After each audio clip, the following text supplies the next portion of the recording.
Hello, I'm Heather Britton O'Scanlan with the Garden State Film Festival, and with me today is Ross Clarke, the director of our opening film, The Birdcatcher. Welcome, Ross. Thank We're you. so thrilled to have you Very here. pleased to be here. Thank you. So you just came across the pond. You came from England to be here at the Garden State Film Festival today. What was the draw to the Garden State Film Festival that you made that flight? This is quite a schlep for you, Ross. It is a schlep, as they say. Anything to get away from Brexit at this point. But I'm happy to be playing at such a big night. I mean, we haven't played to an audience this big. I know you've got about 1,500 people tonight, and so that's just very exciting. And looking forward to it. Well, we are thrilled to pieces to have you here. The film is gorgeous. Cinematically, it's gorgeous. The performances are just beautiful and nuanced, and there's just so many layers to all these characters. What was the casting process like for you?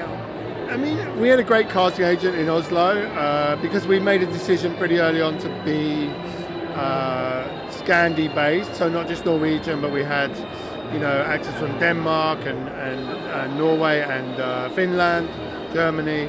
So, there's a wealth of talent there from shows like The Killing or The Bridge or the films of people like Lars von Trier. There's a big tradition of film going right back to Bergman. So there's no, it's very easy in many ways because I saw a lot of great actors. But casting Sarah Sophie Esther's part was very important to the film.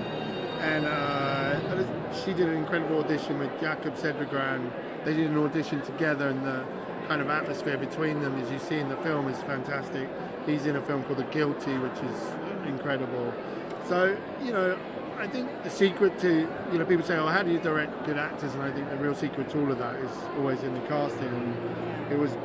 I think it's a well-cast film, and I think the acting is great, but I take little credit for that. I think you get to take a lot of credit for that. I mean, yes, having actors that embody the characters as well as they did. Every single person, there was not a weak link in that cast, and every single person really was very believable in those roles. And it was, I would imagine, difficult. I mean, a couple of difficulties would have been the climate. It was cold. I don't know what the temperature was like. There were a lot of outdoor scenes. The climate wasn't difficult for anyone on the set other than me, to be honest. The Norwegians can really roll with that. They're very good at it. And, for me, it was a lot of falling over and a lot of being given people's clothes day after day. And by about day 5, I think I was still falling over, but I had the right clothing. They're fantastic crews. You can see the cinematography. John Christian's incredible. The production design, the wardrobe, and just the general work of the crews. We had a tough schedule in a lot of snow. We started on the ice lake on the very first day. Yeah. That was a real challenge. And they're brilliant. I would work there again in a heartbeat. That's great. And you mentioned production design. I mean, doing a period piece of that scope. I mean, really, it is just gorgeous, every frame. Yeah, going right back to the beginning to Trond Morten's script, he did a huge amount of research on the story. It's not an absolute true story, but it's based in true facts and the situation of the Jews in Norway at the time. And, that went right through the crew. Åsa Nielsen, who is our production designer, is just meticulous. She's done a number of World War II films before as well, as did Anna, the wardrobe. And they really, I know you can feel it. And on that farm, what was great about the farm location was that it's a museum, and it's completely left as it was in that period. And the Norwegians were very poor and lived in very hard conditions. They only really became a wealthy country in Europe when they found oil in the 60s. So, it's a world that they're very proud country, and their crews were very proud to sort of really get the truth across about that period. That's great. This film, for me, had a message of resiliency and resourcefulness, and I just came away really moved by it. If you could hope your audiences come away from after watching the film with one thing, what would you hope that would be?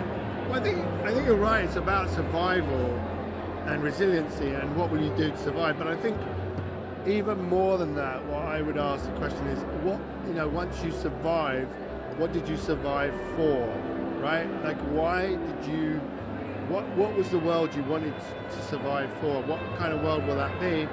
I'm not going to give away what happens, but I think the ending is very much about what is it you're willing to do once the crisis has passed. And I think that's an important question to ask always, because as a species, as individuals, we want to survive, but we also have to ask what we have to give up in order to survive, and what kind of world we want to live in afterwards, if there is that crisis. Very well Which put. is why I think it's a story that's very relevant today, and I think it's a universal story. So it's a Jewish story, obviously specifically, but it can be true of all kinds of people. The number of refugees on the planet now is higher than it's ever been at any other time. So I think there's a lot in there, but hopefully it's an entertaining film as well as a thought-provoking. It absolutely is. It's all of those things, and we thank you for sharing it with us and for being here today. Pleasure. It's really our honor. Great. Congratulations. Thank you. Thank you so much, Thanks Ross. very much. Pleasure. Thank you.